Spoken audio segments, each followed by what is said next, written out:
Préparer les jeunes à des compétences professionnelles avec des qualifications professionnelles et ainsi leur permettre de trouver un travail rapidement, c'est tout l'objectif des centres de formation pour apprentis. Le CFA Lannou a la particularité d'être un CFA interprofessionnel au sein duquel vous allez retrouver effectivement tout un ensemble de formations dédiées au métier de l'hôtellerie et de la restauration qui recouvre également l'accueil, réception, les gens en cuisine, puisque nous avons toutes les formations CAP, brevet professionnel, également de cuisinier. Nous avons le service en salle, restauration, des formations en café-brasserie, qui nous sont également très demandées compte tenu du développement du besoin de main-d'œuvre qualifiée que nous retrouvons aujourd'hui auprès de nos commerçants. Donc c'est un ensemble de formations qui nous permet d'accueillir des jeunes de moins de 15 ans, en passant par un public conventionnellement âgé de 16 à 20 ans, pour éventuellement poursuivre dans ces voies de formation vers le BTS hôtellerie-restauration. Des formations diplômantes, professionnalisantes et qui ont l'avantage de rémunérer les apprentis. Pourtant, les CFA n'ont pas toujours la cote auprès de l'opinion publique. On ne va pas se voiler les yeux, il est clair que dans notre société, l'apprentissage est souvent considéré comme un choix par défaut, c'est-à-dire qu'on va privilégier avant tout les études traditionnelles, classiques, universitaires, avant de penser à l'apprentissage.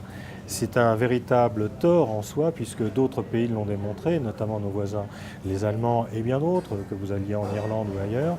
On s'aperçoit qu'aujourd'hui, l'apprentissage, c'est une valeur sûre.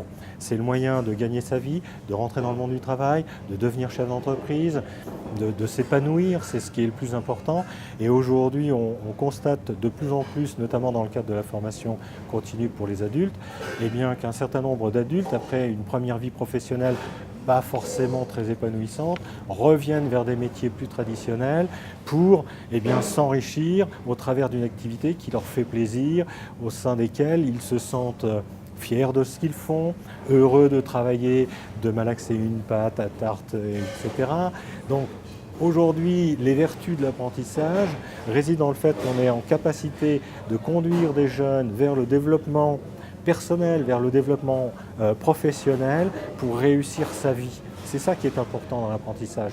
Après, qu'on ait des préjugés négatifs sur l'apprentissage en se disant c'est fait pour les jeunes qui ne réussissent pas dans une voie scolaire, certes, on peut faire ce constat, mais on peut se demander est-ce que la voie traditionnelle scolaire qui existe aujourd'hui est faite pour tout le monde? Je ne pense pas.